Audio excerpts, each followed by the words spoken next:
The draft class of 2018 was filled with talent top to bottom, some of which are looking to be transcendent and franchise-altering. These players have just likely wrapped up their first 2 full seasons in the NBA, with the regular season now likely finished for the year. So with that being the case, now is as good of a time as any to revisit the night they all got drafted. For today's video, similar to my last video, we will be looking at every draft pick made in the 2018 NBA Draft Lottery, and giving a grade to the selections by the teams relative to how good of a selection it has proven to be.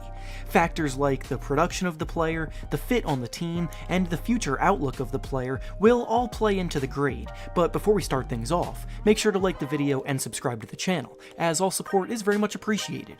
Now with that being said, let's begin. Starting things off with the first pick now, the Phoenix Suns drafted DeAndre Ayton.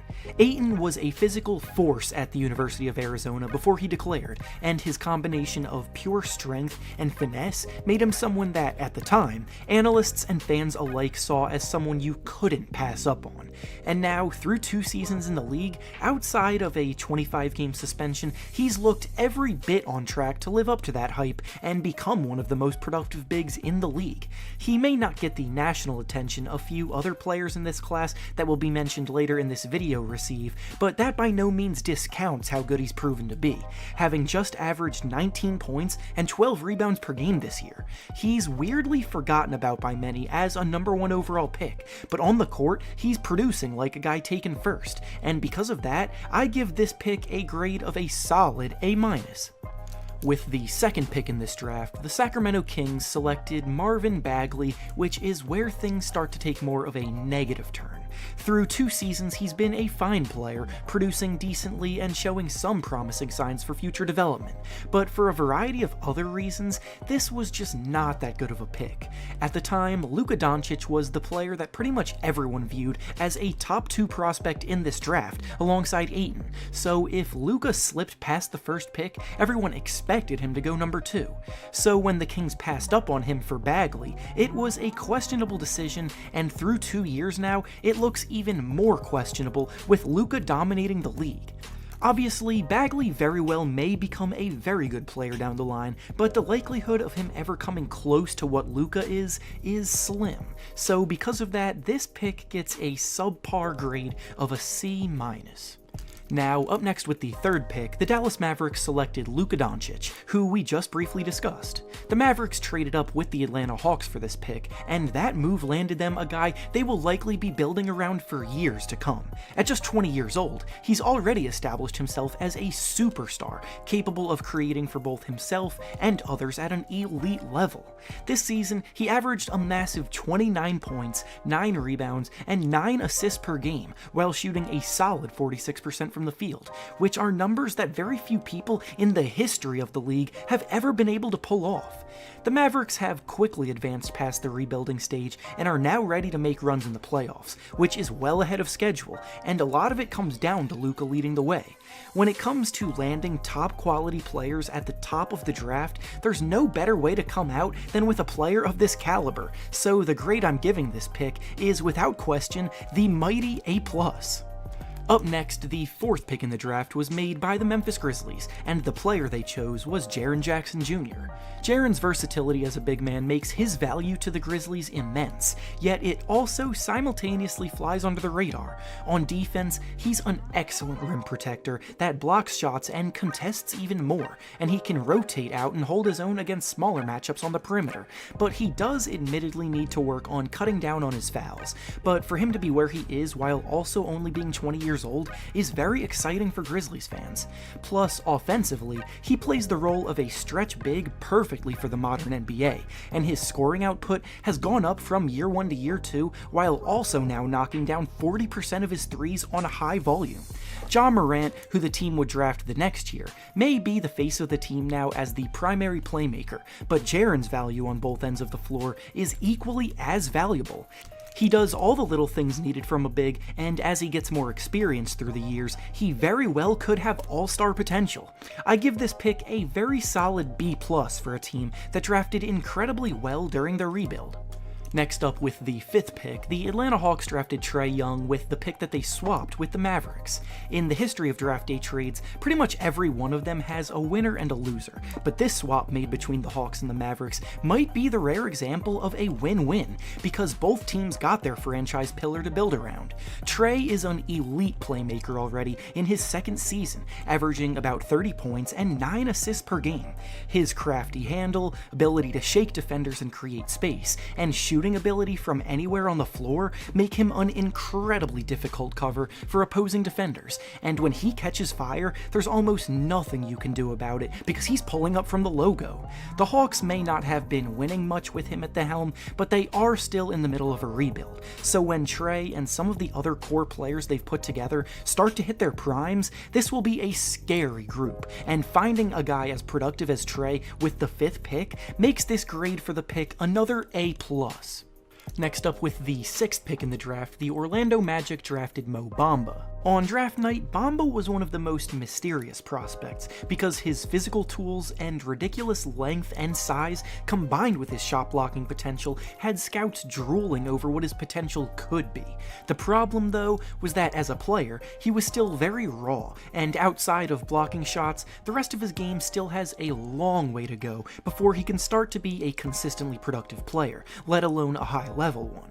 Through 2 seasons, he's been a bench player that saw his minutes and overall production reduce from year 1 to year 2, and now concerns are starting to set in. This draft was stacked with talent across the board, and there were definitely other options the Magic could have chosen on draft night at the time, and now 2 years later, it looks like the pick might have been a mistake. Bamba is still obviously very young, and very well can still develop into the player that many thought he could be, but at the moment, it's looking a lot less likely than it did 2 years ago. As for the grade, I'm giving this one a hard D, because he's struggled, and the Magic probably would have been better off taking someone else. Up next with the 7th pick, the Chicago Bulls drafted Wendell Carter Jr. Carter, funny enough, actually probably would have been a better pick for the Magic last pick if they still wanted a big man, but the Bulls are definitely glad he fell to them. Carter has proven to be a solid post defender and rim protector, and his overall defense has been promising, but his offensive game is still a bit of a mystery.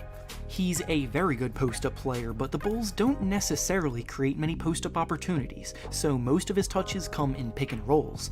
He has a serviceable but not quite proficient jumper right now, so in a way, his offensive game is kind of being held back. He's a strong rebounder too, and across the board, his production is pretty good, but there's still so much room for growth. He's struggled with injuries in each of his first seasons too, so that could also be playing a part in his offensive game not growing much yet, but this was still a very good pick for the Bulls, and the grade I'll give it is a nice rounded out B. Next up with the 8th pick, the Cleveland Cavaliers drafted Colin Sexton. Sexton's career with the Cavs got out to a pretty rocky start after the veterans reportedly took some shots at his ability to play and it leaked to the media, but since then he's moved past it and proven to be a very solid player. As a guard, he's become someone that's very difficult to defend off the dribble, and his ability to score the basketball is much better than people give him credit for. In just his 2nd season now, he's already become a 20 points per game scorer, and he does so while shooting 47% from the field and 38% from 3. His numbers may be a bit inflated because of the fact that he's on one of the worst teams in the league, but ultimately, this pick by the Cavs was a good one, and for that, I give it a grade of a B+. Next, with the 9th pick, the New York Knicks drafted Kevin Knox, who has arguably been the biggest disappointment of the entire draft class. What's crazy is that things actually started out well for him, as he dominated the Summer League before his rookie season, but once the real season began, his struggles started and never really slowed down. His role from year 1 to year 2 also greatly diminished because on the court, he was statistically one of the worst players in the whole league. His prospect is based around his scoring ability as a forward, but in the pros, he struggled mightily to do so, and defensively, he's a mess. While he still is very young, the Knicks seem to be losing patience with him quickly. And because of all of this, I have to give this pick a grade of a hard F. Next, with the 10th pick, the Phoenix Suns traded up to select Mikal Bridges. Bridges is a prototypical glue guy in the middle of a lineup that contributes to winning basketball on both ends in a bunch of different ways, but doesn't necessarily wow you by filling up the stat sheet. He's a 3-and-D player that knows his role and does everything that's asked of him, and on a nightly basis, he's usually defending the other team's best player. He'll be a good player in the league for many years, and for that, I'm giving this pick a grade of a solid B.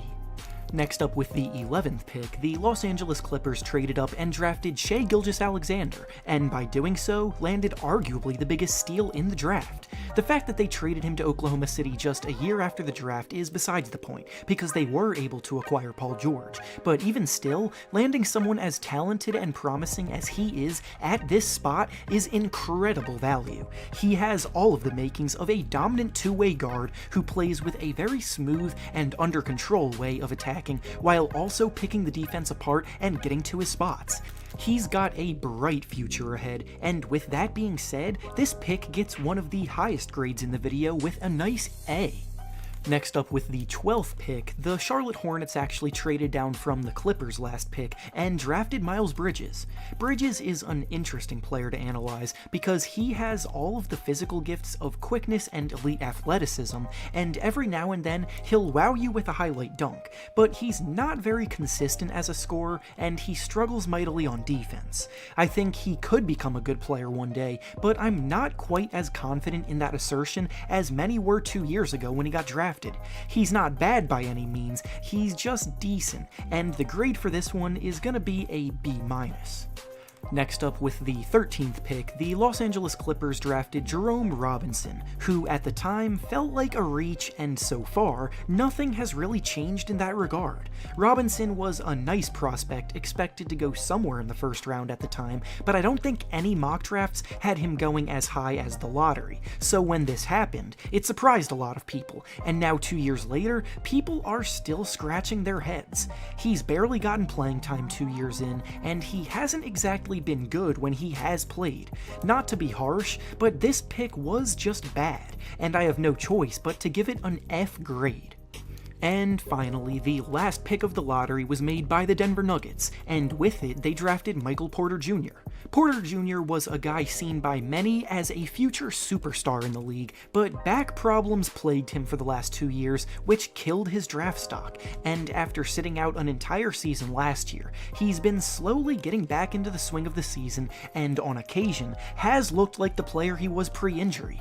Obviously, the health will always be something worth monitoring, because back injuries are no joke, but if he can continue to build on the steps he's made this season moving forward, then the Nuggets got themselves a steal, and because of that, the grade they'll be receiving is a nice B+.